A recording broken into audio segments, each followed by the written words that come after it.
그래서 주일학교 친구들 중고등부 이렇게 있는데 우리 주일학교 선생님들이나 또 우리 동안군 이렇게 해서 아이들이 좀 집중하지 못하고 그러면 꼭 사이사이에 딱 앉아서 아이들이 예배를 잘 드리도록 하는 게 우리 교사의 역할입니다. 아이들이 막 대충 예배를 드리지 않고 제대로 예배를 드릴 수 있도록 돕는 역할이 교사의 역할이니까 우리 주일학교 교사 선생님들 보시고 안 되겠다 마음이 살짝이라도 들면 당장 일어나서 움직여 주시기를 부탁드립니다. 2023년 새해가 밝았습니다. 그래서 새해 하는 인사, 새해 복 많이 받으세요. 앞뒤로 옆으로 인사하겠습니다. 시작. 새해 복 많이 받으세요. 네, 좋습니다. 그리고 저희 이제 기독교식 인사로 새해 복음 많이 받으세요. 하나 준비해 봤습니다. 새해 복음 많이 받으세요. 시작. 새해 복음 많이 받으세요. 연말 연시가 되면 더 외로울 수 있는 사람들을 찾아 돌보는 한 주가 되셨습니까? 그 시간들, 더 외로울 수 있는 사람들을 좀 찾아 돌아보는 그런 시간 되기를 바랍니다. 통구영신이라는 뜻은 보낼 송, 오랠 구, 맞이할 영, 새로울 신이라고 해서 오래된 것은 보내고 새로운 것은 맞이한다라는 뜻을 담고 있습니다. 이 김창옥 교수님이라고 이제 TV에서 한 번쯤은 보셨을 텐데요. 이분이 이제 돈이 많다라는 것과 이제 부자라는 것과 사이가 좋다, 잘 산다라고 하는 것에 대한 개념을 이렇게 설명하였습니다. 우리는 그냥 잘 사는 것이 돈이 많다라고 생각을 하는데 이것을 어떻게 나누었냐라면 부자는 돈이 많은 사람인 거고 잘 사는 사람은 사이가 좋은 사람이라는 것입니다.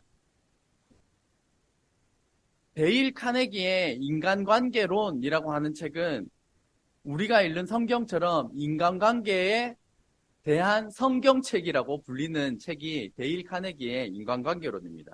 그래서 나중에 기회가 되시면 꼭 읽어보시기를 바랍니다. 이 책에서 인간관계를 잘 맺는 방법 중에 소개하는 것 중에 하나가 이것입니다. 한번 제일 밑에 같이 읽겠습니다. 시작. 다른 사람에게 진심으로 관심을 가져라.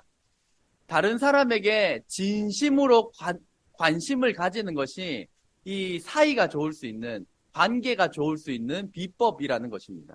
그냥 겉으로 형식적으로 하는 것이 아니라 진심으로 순수하게 마음을 다하여서 관심을 가지는 것이 잘 사는 것이고 사이가 좋을 수 있는 비법이라는 것입니다. 우리가 살아가기 위하여서는 일도 하고 공부도 해야 되고 닭이라고 하는 동물은 우리에게 알과 고기를 제공하고 젖소는 우리에게 우유를 제공하고 돼지는 우리에게 돼지고기를 제공합니다. 그런데 이러한 대가를 치르지 않는 동물이 있습니다. 그것은 바로 강아지입니다. 강아지는 이러한 노동력을 제공하지 않습니다. 강아지 사진을 몇 개 준비해 봤는데요. 다 강아지를 치니까 너무 귀여운 사진들이 너무 많이 나오는 것 같습니다. 네, 강아지, 제가 저런 강아지 있으면, 정말 좀 키워보고 싶은 마음도 드는 것 같아요. 이렇게 갖가지 정말 하나님께서 어떻게 이렇게 다양한 강아지들을 또 만드셨는지, 네, 너무너무 귀여운 것 같습니다. 이 강아지들이 교회처럼 밖에서 기르는 강아지들은 낯선 사람이 오면 짖기라도 하면서 무언가 노동력을 제공하는데 집안에 있는 강아지들은 절대로 노동력을 제공하지 않습니다. 강아지는 자신이 살아남기 위해서 하는 유일한 행동이 무엇인가 하면 주인이 왔을 때 온 몸으로 주인을 반기는 것이 이 강아지가 하는 유일한 행동입니다. 강아지는 짧게는 한두 시간에서 길게는 수시간, 10시간이 넘도록 주인이 나가면 집에 돌아오기를 강아지는 기다리고 있습니다. 그러다가 집에 주인이 돌아오면 왜 이제 왔냐고 온몸으로 그것을 표현하는 겁니다. 달려들기도 하고 비비기도 하고 막 혀로 핥기도 하고 몸이 막 휘청휘청 거릴 정도로 꼬리를 열심히 흔들어서 내가 정말 주인에게 관심이 있다, 주인 보고 싶었다라고 하는 것을 온몸으로 표현하는 것인데 이것이 강아지가 생존을 위해서 하는 유일한 행동입니다. 만약에 우리가 관계가 좋기 위하여서 사이가 좋기 위하여서 사람들에게 이 강아지와 같이 온몸을 다하여서 상대방에게 관심을 표현한다면 어떨까요? 여러분들이 오늘 교회에 왔는데, 왔어? 하는 것 말고, 왔어! 하면서 가가지고 막 온몸을 다해서 만나서 반갑다고 막 꼬리도 흔들고 온몸을 흔들면서 막 그렇게 반가움을 표현한다면, 너무 좋고, 감개무량하고, 또 오고 싶고, 막 그렇게 될 것입니다. 그런 것처럼 저희가 사이가 좋고, 관계가 좋기 위하여서 이 강아지가 주인을 만났을 때 온몸을 다해서 그 관심을 표현하는 것처럼 저희들에게 주신 사람들, 왔어? 어이구, 이놈의 자식. 이렇게 하는 것이 아니라 강아지처럼 온 마음을 다해서 그 관심을 표현하는 저와 여러분 되시기를 주의 이름으로 축복합니다. 유명한 심리학자 알프레드 아들러의 인생의 의미는 무엇인가라는 책에는 이러한 대목이 있습니다. 다른 사람들에게 관심이 없는 사람은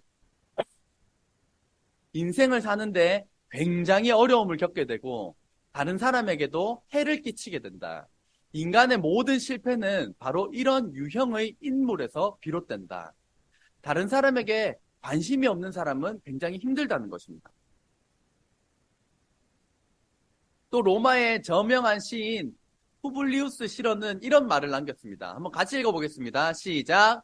우리는 우리에게 관심을 갖는 사람에게 관심을 갖는다. 너무 당연한 말인데 우리에게 관심을 가지는 사람에게 우리도 관심이 가기 마련입니다. 왜 아무도 나에게 관심을 갖지 않는 거야? 이렇게 말하기 전에 우리는 누구에게 관심을 주고 있는지, 그리고 나 딴에는 관심을 열심히 준다라고 착각하는 것이 아니라 그 사람이 정말로 내가 관심을 주고 있다라고 느낄 만큼 내가 충분히 관심을 기울이고 있는지를 점검하면서 이 2023년을 잘 사는 사이가 좋은 그런 한 해가 되시기를 주의 이름으로 축복합니다.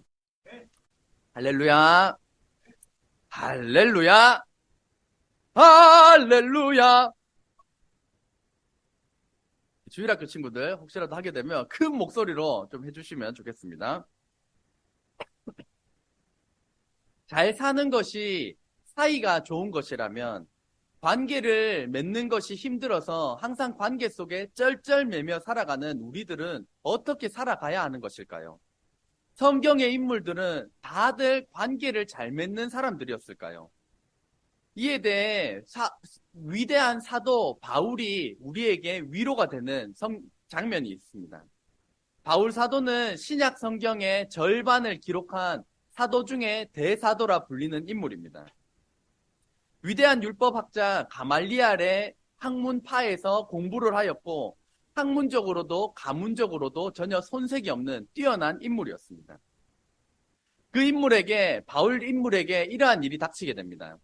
며칠 후에 바울이 바나바더러 말하되 우리가 주의 말씀을 전한 각 성으로 다시 가서 형제들이 어떠한가 방문하자 하고 39절 같이 읽겠습니다. 시작. 서로 심히 다투어 피차 갈라서니 바나바는 마가를 데리고 오늘 성경 본문에 바울과 바나바가 등장을 합니다. 바나바는 주의 교회를 위하여서 전 재산을 드릴 정도로 헌신한 사람이고 바울과 함께 1차 전도 여행을 함께 한 사람입니다. 그리고 바울이 자신이 예수님의 제자로서 사도로서 그 사역을 수행하고자 할 때 강한 반대가 있었는데 그것을 변호해 주면서 사도 바울을 지지해 주고 그 제자로서 사역을 할 수 있게끔 강력하게 밀어준 사람이 바나바이기 때문에 바나바는 이 바울에게 은인과도 같은 존재였습니다. 그런데 마가 요한이라고 하는 이 마가복음의 저자 마가를 선교 여행에 동참하게 하자 하는 이 일로 인하여서 바울과 바나바가 다투게 됩니다. 바나바는 데려가자라는 취지였고 바울은 데려가면 안 된다라고 하여서 둘이 싸웠는데 지금 39절에 보면 그 말다툼으로 싸웠는데 얼마만큼 싸웠습니까? 서로 심히 다투어 피차 갈라서 버렸습니다. 그냥 싸우고 화해하고 싸우고 다시 만난 것이 아니라 싸우고 이 나중에 가면 화해를 하게 되지만 이 장면에는 당장에 싸우고 이제 갈라서게 되는 장면이 드러나게 됩니다. 위대한 대사도라면 정말 싸우더라도 바로 화해를 했어야 될 텐데 그러지 못하고 싸우고 갈라섰던 이 모습이 대사도조차도 갈라서는 이 모습을 통하여서 관계를 잘 맺지 못하여서 쩔쩔매며 살아가는 우리들에게도 자그마한 위로가 되는 본문입니다. 여전히 관계에 대한 어려움이 있더라도 위대한 사도 바울조차도 이 관계에 대해 어려움이 있었음을 인식하면서 사도 바울을 통해 자그마한 위로를 받으시는 저와 여러분 되시기를 주의 이름으로 축복합니다. 이렇게 관계를 맺기가 힘들고 관계에 쩔쩔매며 살아가는 우리들에게 하나님께서 주시는 가장 큰 계명은 한번 같이 읽어보겠습니다. 시작. 대답하여 이르되 내 마음을 다하며 목숨을 다하며 힘을 다하며 뜻을 다하여 주 너의 하나님을 사랑하고 또한 내 이웃을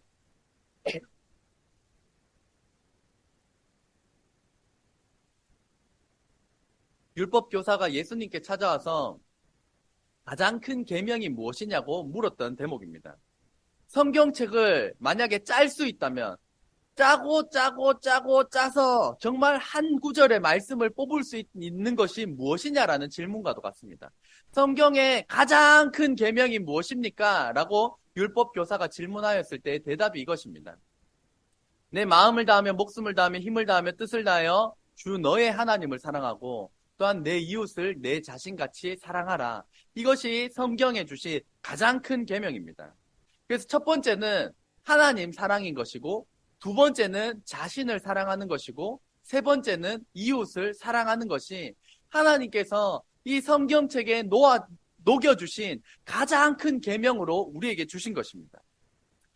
하나님을 사랑해야지 우리 자신을 가장 잘 사랑할 수가 있습니다.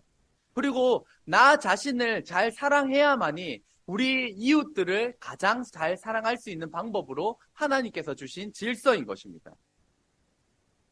사람을 사랑하는 것이 첫 번째도 아니고 구제와 봉사, 선행도 첫 번째가 아닙니다. 첫 번째는 따라 보겠습니다. 언제나 하나님이십니다. 그리스도인에게 있어서 첫 번째는 언제나 하나님 사랑인 것입니다.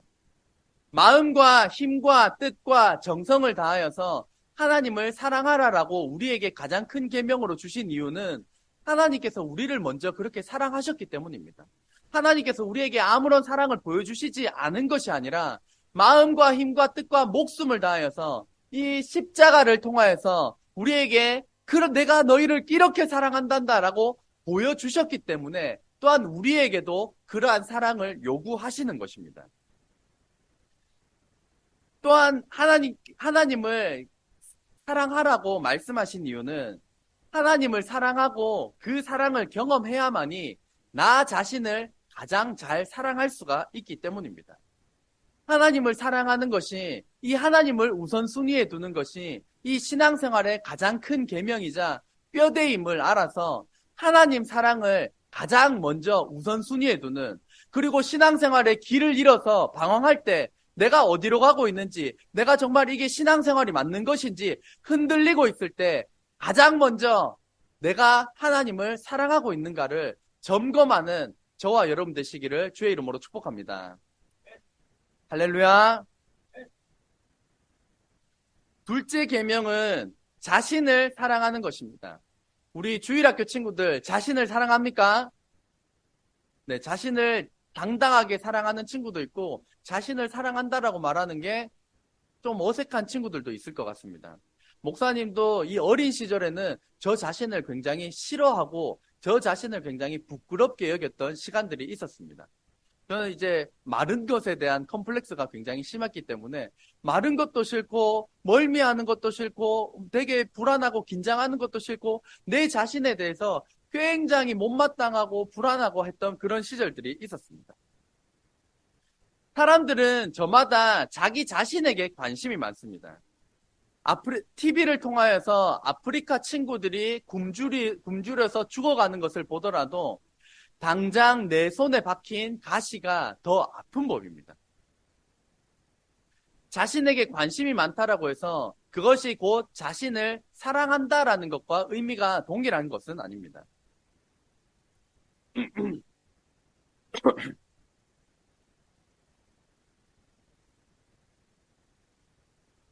주일학교 친구들 이렇게 장난치지 말고 좀 앞을 이렇게 보면 더 도움이 될 것 같습니다. 저도 이제 말씀을 준비하면서 나 자신을 사랑하는 것, 나 자신에 대해서 이렇게 생각하는 것, 우리 성도님들도 그러시겠지만 나 자신에 대해서 이렇게 돌아보고 생각하는 시간을 가지다 보면 대다수는 아마 비관적이거나 좀 부정적이거나 참 내가 헛되이 살았다. 내가 뭘 했지? 내 자신을 보면 굉장히 능력도 없고 잘하는 것도 없는 것 같은 그런 자괴감에 빠질 때가 종종 있을 것입니다. 저에게도 며칠 전에 그러한 자괴감이 찾아왔습니다. 제 자신의 삶에 대해서 2022년 한 해를 정리하는 시간이었는데 제 자신을 돌아보니까 참 실력도 없고 참 이것도 못하고 저것도 못하고 잘하는 것 없고 이루어 놓은 것 잘 없는 것 같고 내 자신에 대해서 생각하면 생각할수록 제가 막 절벽으로 나락으로 계속해서 제가 떨어지는 것을 느꼈습니다. 내 자신에 대해서 깊게 생각하면 생각할수록 제가 계속해서 나락으로 떨어지는데 이것을 어떻게 해야 될지 잘 모르겠더라고요. 좌절되고 마음이 낙심되고 그래서 내 자신에 대해서 계속 생각을 할 때 내가 계속 내려갔는데 그 순간 제가 하나님을 바라보기로 마음먹었어요. 내가 내 마음이 계속 낙심되고 좌절이 되고 정말 잘하는 것도 없이 내가 계속 무너져 내리는데 하나님을 딱 생각하자마자 저에게 일어났던 일이 제가 막 이렇게 밑으로 막 떨어져 나가고 있는데 제 손을 붙드시는 하나님의 손길이었습니다. 하나님께서 여전히 나를 사랑하고 계심을 나는 내 자신이 초라하고 부족하고 별 볼 일 없는 것 같다라고 여기지만 하나님은 나를 포기하지 않고 나를 붙들고 계심을 너는 내 사랑하는 아들이다. 너는 내 사랑하는 딸이다. 말씀하시는 그 하나님의 그 말씀이 제 안에 딱 오자마자 제가 깜깜했던 인생길 가운데 찬란하게 빛나는 그 빛 한 줄기가 제 마음에 확 비치는 것을 경험하게 되었습니다. 상황은 달라진 것이 하나도 없었습니다. 하지만 내가 내 자신을 바라보느냐 아니면 빛 대신 하나님을 바라보느냐의 그 관점의 차이에 있었던 것입니다. 우리 자신을 제대로 사랑하기 위하여서는 하나님을 먼저 사랑해야 합니다. 그 하나님의 사랑으로 하나님께서 나를 얼마나 사랑하시는지를 내가 알아야만이 나 자신을 또한 충분히 사랑할 수가 있기 때문입니다.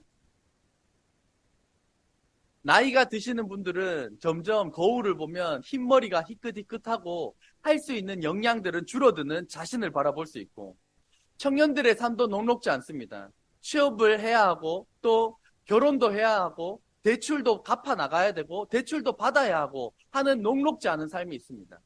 주일학교 청소년기 시기에는 특별히 외모에 불만이 굉장히 많습니다. 내 눈은 왜 이렇지? 내 코는 왜 이렇지? 내 키는 왜 이렇지? 내 외모는 왜 이 모양이야? 라고 하면서 나 자신을 사랑하기가 힘든 시기들이 분명히 있습니다. 나는 별 볼 일 없다. 내 인생은 실패했다. 나는 정말 벌레 같은 존재구나. 라고 고백했던 마틴 루터라고 하는 위대한 종교 개혁자도 있었습니다.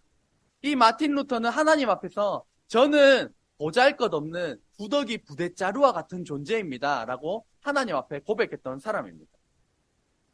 나 자신을 바라보면 구더기 부대자루와 같이 쓸모없는 존재같이 여겨진다 할지라도 예수 그리스도의 십자가를 딱 바라보기만 하면 나는 나 자신을 초라하고 별 볼 일 없고 구더기 부대자루와 같은 존재라고 생각을 하고 여겼지만 예수님께서는 너는 내 사랑하는 아들이다, 딸이다. 내가 너를 목숨 바쳐 사랑하는 증거가 바로 이 십자가다라고 하는 것을 저와 여러분에게 보여주심으로 예수님의 십자가를 통하여서 자신을 충분히 사랑해 주시는 저와 여러분 되시기를 주의 이름으로 축복합니다. 하지만 자신만 사랑하는 것은 성경에 죄라고 나타나 있습니다. 자신을 사랑하는 것은 하나님께서 주신 생명이 나 자신을 사랑하는 것은 너무나도 성경적인 것이지만 나 자신만 사랑하는 것은 죄이고 말세에 나타나는 징조 중에 하나라고 설명되어 있습니다. 하나님께서 원하시는 것, 나 자신만 사랑하는 것이 아니라 하나님을 사랑하고 나 자신을 충분히 사랑하는 것, 그 사랑을 가지고 이웃에게 사랑을 실천해 나가는 것입니다. 그래서 세 번째는 따라해 보겠습니다. 이웃사랑. 이웃을 내 자신같이 사랑하라라는 것이 세 번째로 주신 계명입니다. 이 그림을 그려보면 하나님을 사랑하는 것이 첫 번째이고 두 번째는 그 사랑으로 나 자신을 사랑하는 것이고 그 사랑을 가지고 이웃들에게 하나님의 사랑을 전달하는 통로로 나아가는 것입니다. 이것이 그리스도인의 삶입니다.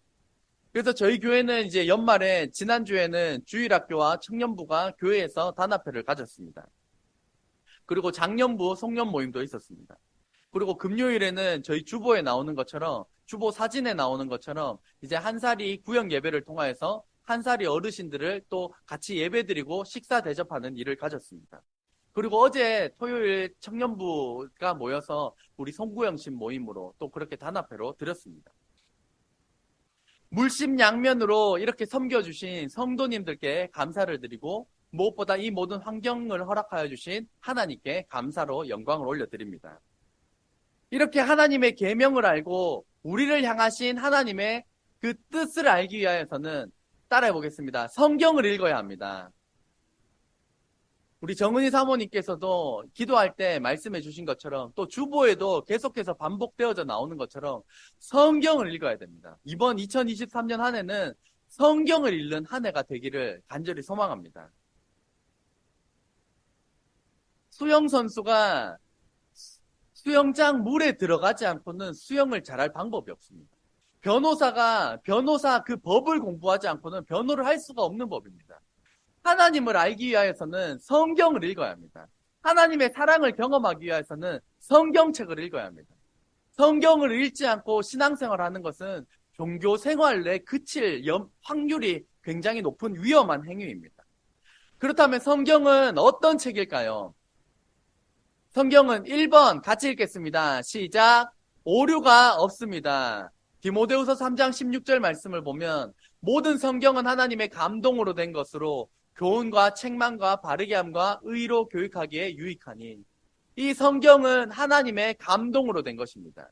성경의 저자는 원저자는 하나님이신 것입니다. 하나님께서 사람들에게 감동을 주셔서 성경을 기록하게 하셨기 때문에 성경의 원저자 하나님의 말씀은 오류가 없는 완벽한 성경책입니다. 하지만 인간이 받아쓰고 그 번역하는 과정에서 약간의 해석상의 오류는 있을 수 있겠지만 하나님께서 작성하신 이 원저자 대신 성경 말씀은 오류가 없는 완벽한 말씀입니다. 또한 두 번째 이 성경 2번 같이 읽겠습니다. 시작. 구원에 이르게 합니다. 15절 말씀을 보면 또 어려서부터 성경을 알았나니 성경은 능히 너로 하여금 그리스도 예수 안에 있는 믿음으로 말미암아 구원에 이르는 지혜가 있게 하느니라. 성경을 읽어야 예수님을 알고 예수님을 믿음으로 구원에 이르도록 하는 것입니다. 세상과 이 성경은 정반대의 길을 걷는 경우가 많습니다. 이 세상에서는 우리가 태어나서 살다가 죽는다라고 표현을 하지만 성경에서는 우리가 태어났지만 허물과 죄로 우리가 죽었었는데 허물과 죄로 우리가 이미 죽었었는데 예수 그리스도를 믿음으로 말미암아 우리가 살아났다라고 말씀하는 것입니다. 그래서 성경을 읽을 때는 남의 나라 이야기, 저 사람의 이야기가 아니라 하나님께서 지금 나에게 주시는 말씀, 하나님께서 지금 나에게 하시는 말씀이라는 이 관점으로 우리가 성경을 읽어야 하는 것입니다. 그렇게 성경을 읽을 때 그냥 읽으면 따분한 말씀, 흰 바탕에 검은 글씨 전혀 눈에 들어오지 않는 그런 말씀이더라도 마음을 집중하고 하나님께서 나에게 말씀하신다라는 그 관점을 가지고 읽어나갈 때 기록된 말씀이 살아 활력이 있는 말씀으로 우리가 경험하게 될 줄로 믿습니다. 성경을 읽는 여러 가지 방법이 있습니다. 그 중에 저희 교회에서 이제 아까 성경 일독을 하신 분들이 또 상을 받으셨지만 매삼주오라고 하는 프로그램이 있습니다. 이것은 성경을 매일 3장, 주일 5장을 읽으면 1년에 1독, 지난주에 이제 1독을 하게 됩니다. 마지막 주에 이르러서 성경을 한번 다 읽을 수 있는 프로그램이 매 주보 그 예배 소식 예배란의 오른쪽 제일 위에 보면 매주 읽어야 되는 분량이 소개되어져 나가고 있습니다. 그래서 매삼주오라는 프로그램에 동참하시고 이것이 또 어려우시면 지금 이제 한 구절 말씀 묵상이 있습니다. 이것은 지금 주일학교와 청년부에서 하고 있는 방식입니다. 한 구절 말씀을 통하여서 이 말씀을 원래의 의도는 아침에 읽고 끝나는 것이 아니라 이것을 암송하고 읽고 아까 성경책을 쥐어짜는 것처럼 말씀 한 구절을 음미할 때 주시는 하나님의 말씀을 경험하고자 하는 것입니다. 그래서 한 구절 말씀 묵상 프로그램도 현재 교회에서 하고 있습니다. 세 번째로는 주야로 묵상하는 삶이라고 하는 핸드폰으로 하는 묵상 자료입니다. 이것은 이제 말씀에 대한 설명과 적용, 기도가 있는 것이고 이 큐티에 동참하시고자 하시는 분은 우리 사역자들에게 이야기를 해주셔야 우리가 밴드로 초청을 하고 함께 묵상을 해 나갈 수가 있습니다. 말씀을 읽어야 하나님을 알고 말씀을 깊이 묵상해야만이 하나님의 사랑을 경험하고 종교 생활이 아니라 생명력 있는 신앙생활을 할 수 있습니다. 세 번째로 성경은 3번 같이 읽겠습니다. 시작. 교훈, 책망, 바르게 함, 의로 교육합니다. 성경의 역할은 교훈하고 책망하고 바르게 하고 의로 교육하는 것입니다. 저희 부부가 이제 아이들을 돌봐야 하지만 교회에 오면 교회에서 사역을 해야 되니까 아이들이 저희 손을 벗어나서 자기들끼리 TV를 보거나 아니면 핸드폰으로 게임을 하거나 아니면 유튜브나 틱톡이나 이런 것들을 보게 됩니다. 이것을 점검해 주지 않으면 폭력적인 영상, 음란한 영상, 자극적인 영상, 반성경적인 영상에 무비판적으로 아이들이 노출되게 됩니다. 그런 것들 제가 이렇게 같이 무엇을 보는지를 점검합니다. 이렇게 같이 보면 너무 자극적이거나 이거 너무 이상하면 안 돼! 그러면서 제가 단번에 뺏어버립니다. 제가 단번에 뺏어버리면 저희 아이들 이제 입툭튀가 돼요. 입툭튀. 이가 이만큼 나와가지고 왜 함부로 뺐냐고 아빠 밉다고 아빠 싫다고 얼마나 그렇게 강력하게 표현하는지 모릅니다. 저도 마찬가지로 이거 보면 안 된다 설명을 좀 해줘야 되는데 그냥 막 무차별적으로 뺏는 것은 제가 좀 바로 잡아야 될 부분이긴 하지만 부모의 역할이 무엇입니까? 부모의 역할이 여기에 있습니다. 아이들에게 무엇을 봐야 하는지, 무엇을 보면 안 되는지, 어떠한 것이 좋은 것인지, 어떠한 것이 좋지 않은 것인지, 부모의 역할은 자녀들에게 끊임없이 가르쳐주고 알려주어야 하는 것입니다. 아이들이 무슨 게임을 하는지, 아이들이 무엇을 보는지, 틱톡 영상으로 무엇을 보는지, 관심을 가지고 그것을 봐야만이 아이들에게 올바른 것을 볼 수 있도록 인도해 줄 수가 있기 때문입니다. 자녀들에게, 우리 아이들에게도 꿈이 뭐냐고 물으면 돈 많이 버는 거요 라는 친구들이 굉장히 많습니다. 아이들조차도 돈 거리며 살아가고 있는 아이들에게도 돈을 사랑하는 것이 하나님께서 죄라고 말씀하셨다라고 하는 하나님의 말씀을 우리가 부지런히 가르쳐야 하고 이 땅은 성공해야 돼. 성공만이 답이야 라고 외치는 이 세상 가운데 성공이 아니라 말씀으로 인한 승리가 우리 그리스도인이 추구해야 되는 방향이라고 하는 것들을 알려주는 것. 또한 실패와 좌절로 눈물을 짓고 있는 자녀들에게 부모의 사랑도 전해주지만 하나님께서 너를 얼마나 사랑하시는지, 너를 포기하지 않고 붙들고 계시는지 그 사랑을 부지런히 알려주는 것도 부모가 해야 되는 역할 중에 하나입니다.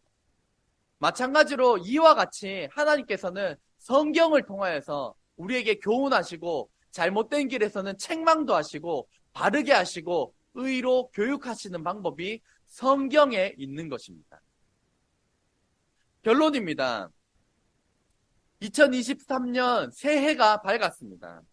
올 한 해 성경 일독도 도전하시고 한 구절을 외우고 깊게 묵상하는 것도 도전하시고 성경을 통하여서 성경을 읽음을 통하여서 하나님을 알고 하나님의 사랑을 경험하고 그 사랑으로 나 자신을 충분히 사랑하고 그 사랑을 이웃에게 흘려보내는 건강한 그리스도인으로서 이 2023년을 살아가시는 그리스도인 되시기를 주의 이름으로 축복합니다. 기도하겠습니다.